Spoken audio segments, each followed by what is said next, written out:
Enterré a mi hija hace 3 semanas, pero cuando apareció en mi sueño anoche, no vino a despedirse. Vino a mostrarme algo que yo no quería ver. Me llamo Martín Escobar y trabajo reparando electrodomésticos en un taller del barrio de Carabanchel, Madrid. Tengo 42 años, manos ásperas de tanto cable pelado y soldadura, y hasta hace 21 días era padre de una niña de 9 años llamada Lucía. Leucemia, linfoblástica aguda. 4 meses de lucha, 3 semanas de vacío. No voy a mentir, nunca fui el padre perfecto. Trabajaba demasiado, llegaba tarde a las funciones del colegio, me quedaba dormido cuando Lucía intentaba contarme sobre sus dibujos o sus amigas. Pero la quería. Dios sabe que la quería con una intensidad que me asustaba. Esa clase de amor que te hace entender por qué la gente es capaz de matar o morir por sus hijos. Y ahora que ya no está, ese amor no tiene dónde ir. Se queda atascado en mi pecho como un puño apretado que no puedo abrir. Clara, mi mujer, lo llevaba distinto. Siempre fue más fuerte que yo, más práctica. Durante la enfermedad fue ella quien memorizaba las dosis de quimioterapia, quien hablaba con los médicos, quien sostenía a Lucía cuando vomitaba hasta quedar vacía. Yo solo podía estar ahí, inútil, sosteniendo vasos de agua y reprimiendo las ganas de gritar. Después del funeral, Clara lloró 2 días encerrada en nuestro cuarto. Al tercero se levantó, se duchó, se vistió y me dijo que había que seguir viviendo, que Lucía no hubiera querido vernos destruidos. Y tenía razón, supongo, pero en estas 3 semanas he notado algo raro en mi mujer. Al principio lo atribuí al dolor. Llegaba tarde del trabajo, salía a caminar sola por las tardes, su teléfono sonaba constantemente y ella lo apagaba con gestos nerviosos. Empezó a arreglarse más, a usar perfumes que nunca había usado, a sonreír mirando la pantalla de su móvil con una expresión que no reconocía. Una noche la vi desde la ventana, hablando por teléfono en la calle, riéndose bajito, girándose para que yo no pudiera verla. Sentí algo frío en el estómago, pero lo ignoré. Estábamos de duelo, cada quien lidiaba como podía. Quizás Clara necesitaba distracciones, escapar del peso de la casa vacía, del cuarto de Lucía que seguíamos sin poder entrar. Pero la verdad es que yo también estaba escapando de hacerme las preguntas que ya empezaban a formarse en mi cabeza, hasta que Lucía vino a despertarme. El sueño llegó sin avisar, como un golpe en la oscuridad. Me encontraba en el hospital, en ese pasillo verde menta que olía a desinfectante y desesperación, el mismo donde Clara y yo habíamos caminado cientos de veces durante los meses de tratamiento. Pero esta vez estaba solo. Las luces parpadeaban y el silencio era tan denso que podía sentirlo presionando mis oídos. Entonces la vi. Lucía estaba al final del pasillo, de pie junto a una ventana enorme por donde entraba una luz dorada imposible. Llevaba su pijama de unicornios, ese que tanto le gustaba, y su cabello, su hermoso cabello negro que la quimio le había robado, caía sobre sus hombros en ondas perfectas. Me miró con esos ojos oscuros que había heredado de Clara y sonrió. Pero no era su sonrisa habitual. Había algo triste en ella, algo que me hizo sentir un nudo en la garganta. Caminé hacia ella, o tal vez el pasillo se acortó. En los sueños la física no importa. Y cuando estuve cerca extendí la mano para tocarla, pero Lucía negó con la cabeza. «No, papá, no puedo», dijo, y su voz sonaba lejana, como si hablara desde el fondo de un pozo. «No tengo mucho tiempo. Tengo que decirte algo». Me arrodillé frente a ella, sintiendo que las lágrimas me quemaban los ojos. «Mi niña, mi Lucía». «¿Estás bien, cariño?», le dije, aunque sabía que era un sueño, aunque sabía que ella estaba muerta y enterrada en el cementerio de la Almudena. «Estoy bien, papá», respondió, «pero tú no, y mamá tampoco». Entonces su expresión cambió, se puso seria, con esa seriedad de niña que sabe más de lo que debería. «Papá, escúchame», dijo, «mamá está besando a un hombre que no eres tú». Lo vi muchas veces. El mundo se inclinó. Sentí como si el suelo del hospital se abriera bajo mis pies. ¿Qué estás diciendo, Lucía? No puedes. Sus ojos se llenaron de lágrimas. Lo siento, papá. Yo no quería saberlo. Pero lo vi. En el coche, en el parque, en nuestra casa. Él venía cuando tú no estabas. Mamá creía que yo no me daba cuenta porque estaba enferma. Pero yo veía todo. Lo siento mucho. Intenté hablar, pero no me salían las palabras. Lucía empezó a desvanecerse, su figura haciéndose transparente contra la luz de la ventana. «Tienes que saberlo, papá», susurró. «Mereces saberlo». Y entonces desapareció, y yo estaba gritando su nombre en ese pasillo vacío que se estiraba infinitamente en todas direcciones. Me desperté empapado en sudor, con el corazón latiéndome tan fuerte que pensé que iba a reventarme el pecho. Eran las 4 de la madrugada. Clara dormía a mi lado, de espaldas, su respiración tranquila y ajena a mi tormenta. La miré en la penumbra, su cabello castaño despeinado sobre la almohada, y sentí una mezcla de amor y terror que me revolvió el estómago. Era solo un sueño. Tenía que ser solo un sueño. Los muertos no envían mensajes. El dolor te hace ver cosas que no existen. Pero cuando cerré los ojos, la voz de Lucía seguía ahí, clara como el agua. Lo vi, papá. Lo vi muchas veces. Los siguientes días fueron una tortura silenciosa. Intentaba convencerme de que el sueño no significaba nada, que era solo mi subconsciente procesando el duelo y canalizando las pequeñas rarezas que había notado en Clara. Pero la semilla de la duda ya había germinado, y una vez que empiezas a buscar señales, las encuentras por todas partes. Clara salió el martes por la tarde diciendo que iba al supermercado. Volvió 3 horas después, solo con una bolsa de pan y leche. El miércoles recibió una llamada mientras cenábamos y se levantó tan rápido que tiró su vaso de agua. Habló en el balcón con la puerta cerrada durante 20 minutos y cuando volvió tenía las mejillas rojas y los ojos brillantes. «Un problema del trabajo», dijo. «Nada importante». Pero Clara trabajaba en una gestoría administrativa y nunca en 12 años de matrimonio había tenido llamadas urgentes que la pusieran así. El jueves no pude más. Cuando Clara dijo que iba a su clase de pilates a las 6 de la tarde, esperé 10 minutos y la seguí. Me sentí como un personaje patético de telenovela, espiando a mi propia mujer, pero la voz de Lucía resonaba en mi cabeza como una alarma que no podía apagar. Tomé el coche y conduje hasta el gimnasio donde supuestamente tenía la clase. Su coche estaba en el estacionamiento. Esperé. 1 hora, 2 horas. La clase duraba 60 minutos. A las 8:15 Clara salió del gimnasio, pero no salió sola. Un hombre caminaba a su lado, alto, de unos 40 años, con barba recortada y una chaqueta de cuero que probablemente costaba más que mi sueldo mensual. Hablaban cerca, demasiado cerca. Él dijo algo y Clara se rió, echando la cabeza hacia atrás con esa risa genuina que yo no le escuchaba desde antes de que Lucía enfermara. Luego él le puso una mano en la cintura, solo un segundo. Pero fue suficiente. Fue suficiente para que algo dentro de mí se quebrara. Se despidieron junto a los coches.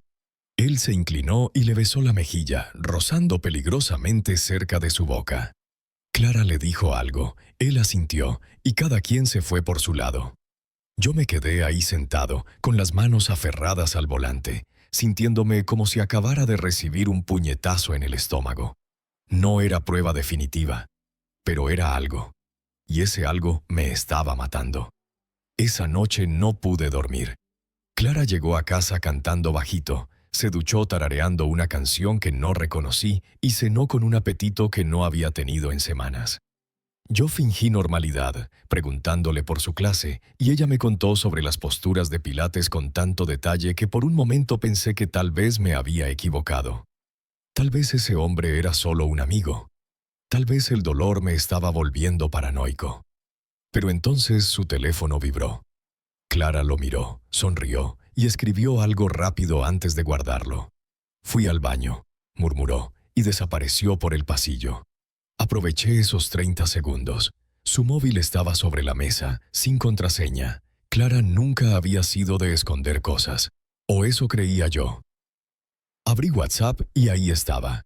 Un chat con un contacto guardado como oficio. Pero los mensajes no eran sobre terapia física. Eran sobre encuentros, sobre ganas de verse, sobre lo mucho que ella también había disfrutado la tarde. El último mensaje, enviado hacía 2 minutos, decía: «Mañana en el mismo sitio. No puedo esperar». Cerré el teléfono justo cuando Clara regresó. Me las arreglé para sonreír, para preguntarle si quería más vino, para actuar como si mi mundo no se estuviera desmoronando. Pero por dentro estaba ardiendo. Lucía tenía razón. Mi hija muerta había venido a decirme la verdad que yo era demasiado cobarde para enfrentar. Al día siguiente llamé al taller diciendo que estaba enfermo y seguí a Clara desde que salió de casa. Fui meticuloso, paranoico, manteniéndome a 2 o 3 coches de distancia.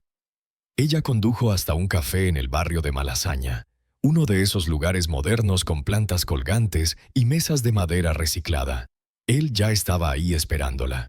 El mismo tipo de la chaqueta de cuero. Los observé desde fuera, escondido detrás de un kiosco de prensa como un detective barato. Se saludaron con un beso en los labios. Breve, pero definitivo. Luego se sentaron junto a la ventana, tan cómodos juntos que era obvio que esto no era nuevo. Clara reía. Él le tocaba la mano. Ella se inclinaba hacia adelante con esa expresión que solía reservar para mí cuando éramos novios. Estuvieron ahí 2 horas, tomando cafés y compartiendo un pedazo de tarta como si fueran una pareja cualquiera en su cita de viernes.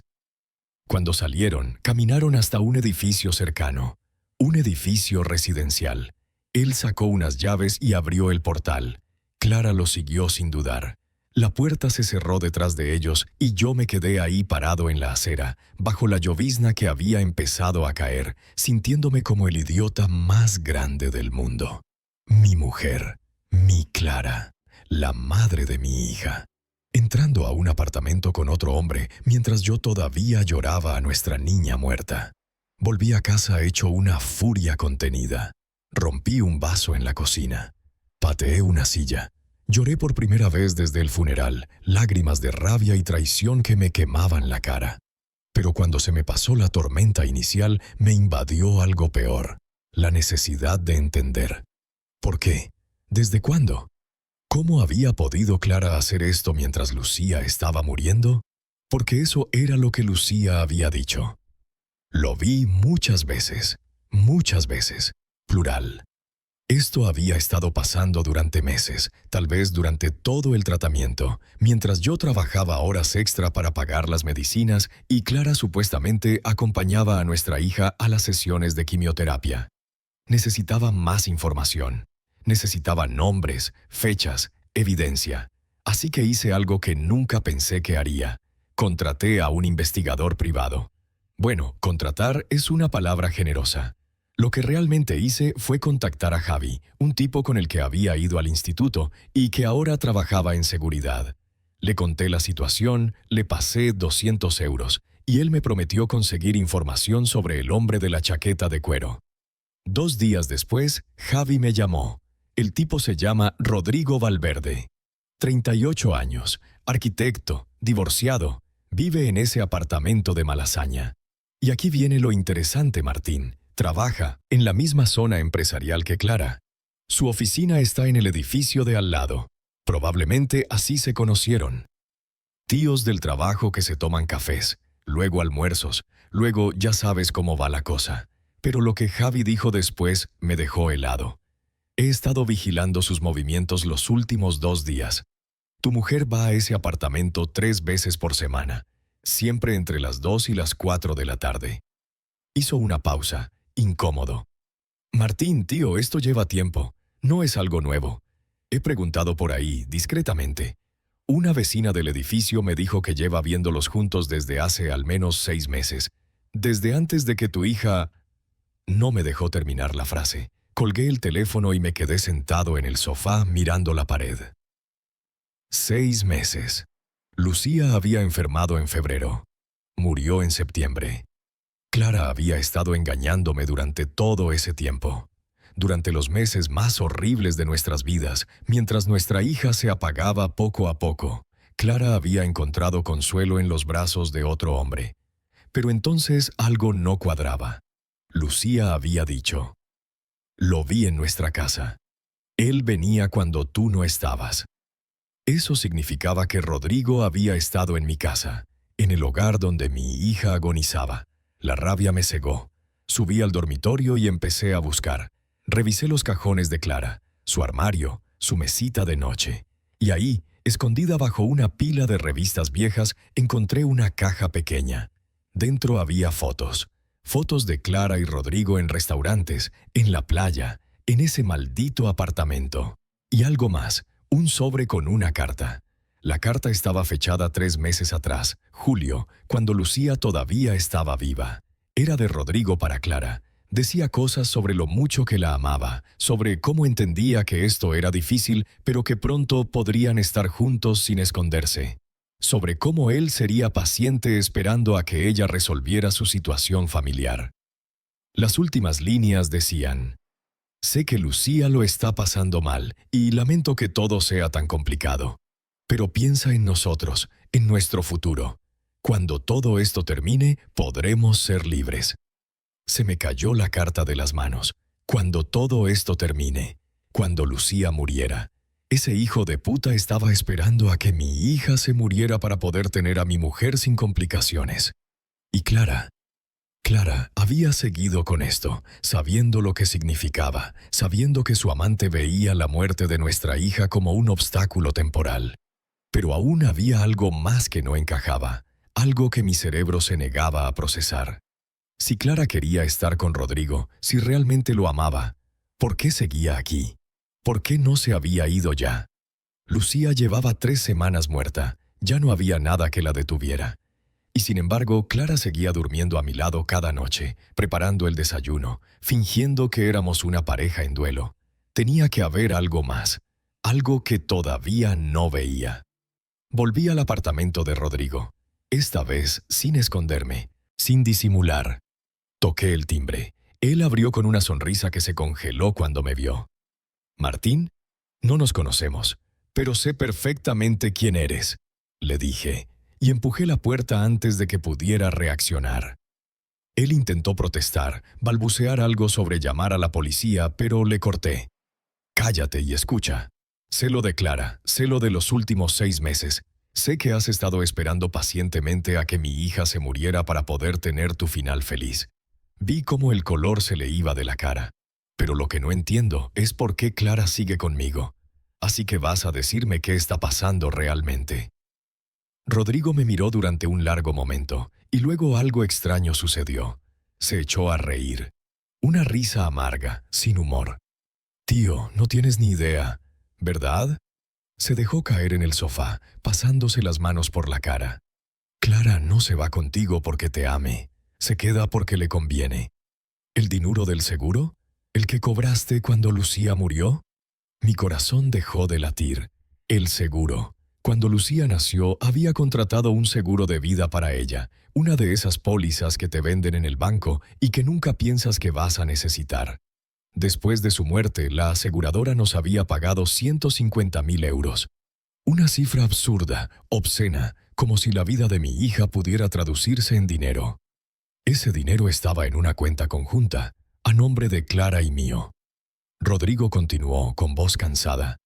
«Clara quiere ese dinero, necesita ese dinero, porque está metida en deudas que tú ni siquiera sabes que existen. Las clases de pilates, las salidas con amigas, mentiras. Ha estado apostando online durante 2 años, tiene una ludopatía severa. Debe 80.000 euros a plataformas de póker, préstamos rápidos, tarjetas de crédito, y la única forma de pagarlos es con el dinero del seguro». Me senté porque mis piernas ya no me sostenían. Rodrigo suspiró. El plan era sencillo. Se divorcia de ti, se queda con la mitad del dinero del seguro en el acuerdo, paga sus deudas, y nos vamos juntos a empezar de cero.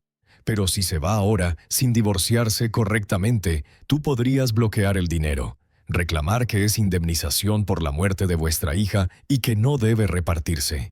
Su abogado le dijo que tiene que jugar bien el papel de esposa en duelo, esperar unos meses y luego pedir el divorcio de forma amistosa. Así evita que tú sospeches o pelees por el dinero. La habitación daba vueltas. Todo encajaba ahora con una claridad brutal. Las mentiras, las actuaciones, las lágrimas calculadas.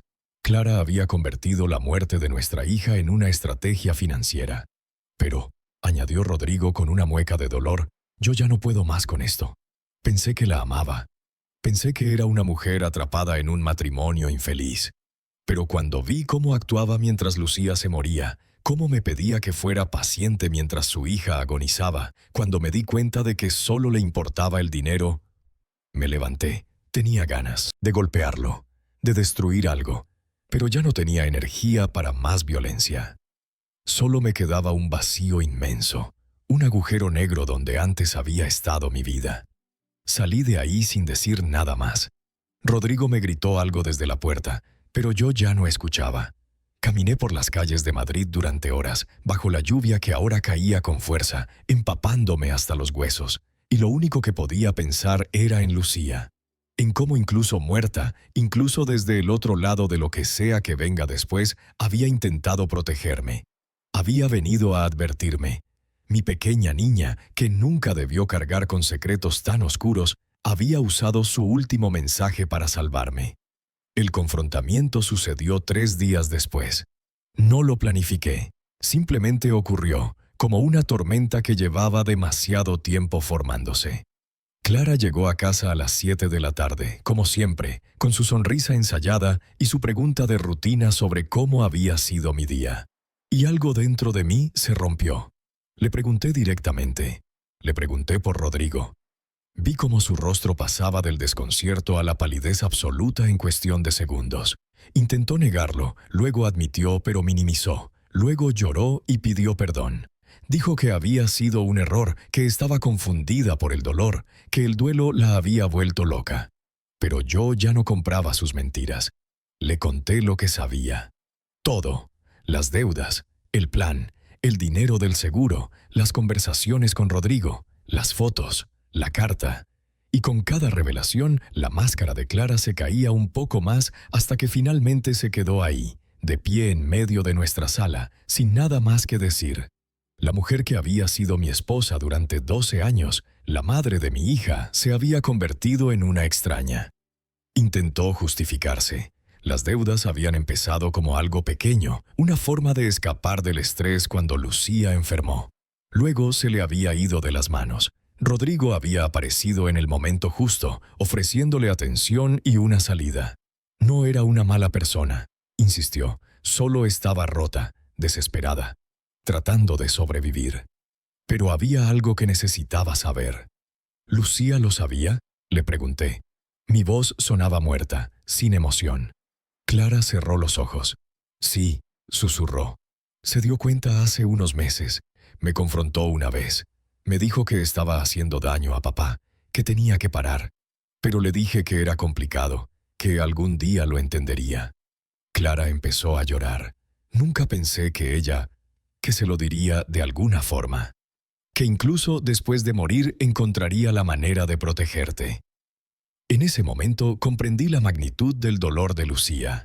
Mi niña había cargado con ese secreto terrible durante sus últimos meses de vida, sabiendo que su madre estaba destrozando nuestra familia, sin poder hacer nada más que observar y sufrir. Y cuando finalmente pudo hablar, cuando la muerte le dio esa única oportunidad, me había elegido a mí. Me había dado la verdad que necesitaba, aunque doliera. Le pedí a Clara que se fuera. Esa misma noche, ella asintió, derrotada, y empezó a empacar. No hubo más gritos ni peleas, solo un silencio denso, cargado de finales y pérdidas. Antes de cruzar la puerta, Clara se volvió y me miró. Lo siento, Martín, por todo. Siento haber sido tan egoísta. Siento no haber sido la madre que Lucía merecía. No respondí. No había nada que decir. Cerré la puerta detrás de ella y me quedé solo en la casa vacía, rodeado de fantasmas y recuerdos rotos. Han pasado 2 meses desde aquella noche. El divorcio está en trámite. Clara renunció a su parte del seguro a cambio de que yo no revelara públicamente sus deudas y su infidelidad. El dinero sigue en la cuenta, intacado. No puedo tocarlo. Siente como dinero manchado de sangre, como si gastarlo fuera traicionar la memoria de Lucía. He vuelto al cementerio. Voy cada domingo por la mañana, temprano, cuando todavía hay niebla entre las lápidas y puedo estar solo con mi hija. Le llevo flores, le cuento sobre mi semana, sobre el taller, sobre cómo estoy aprendiendo a cocinar porque nunca lo hice cuando ella estaba viva. Y a veces, cuando el viento sopla de cierta manera, juro que puedo escuchar su risa. No he vuelto a soñar con ella. Parte de mí lo desea desesperadamente. Anhela volver a verla aunque sea en esa realidad imposible del sueño. Pero otra parte entiende que ya me dijo lo que necesitaba decirme. Su trabajo está hecho. Me salvó, incluso desde la muerte. La semana pasada limpié su habitación. Doné su ropa, empaqueté sus juguetes, guardé sus dibujos en una caja que algún día tendré el valor de abrir. Pero dejé una cosa, su osito de peluche favorito, ese que tenía una oreja mordida y olía a su champú. Lo puse en mi mesita de noche. Algunas noches lo abrazo antes de dormir y pretendo que es ella. Hay momentos en que la rabia vuelve, rabia contra Clara, contra Rodrigo, contra el universo que me quitó a mi hija. Pero más frecuentemente siento algo parecido a la paz. Lucía me enseñó algo en ese sueño, más allá de la verdad sobre Clara. Me enseñó que el amor trasciende todo, incluso la muerte, que los lazos verdaderos no se rompen con el último aliento, que una hija siempre protegerá a su padre, sin importar en qué lado del velo se encuentre.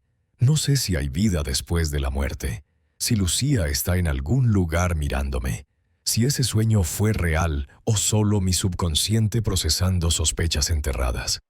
Tal vez nunca lo sepa, pero todas las noches, antes de dormir, susurro hacia la oscuridad. Gracias, mi amor. Gracias por cuidarme. Gracias por ser más valiente de lo que yo jamás fui. Y algunas noches, muy pocas pero suficientes, siento como si algo cálido me rozara la mejilla, como un beso, como un perdón, como una promesa de que, aunque todo se haya roto, el amor que compartimos Lucía y yo sigue intacto, inquebrantable, eterno. Esa es la única verdad que necesito ahora.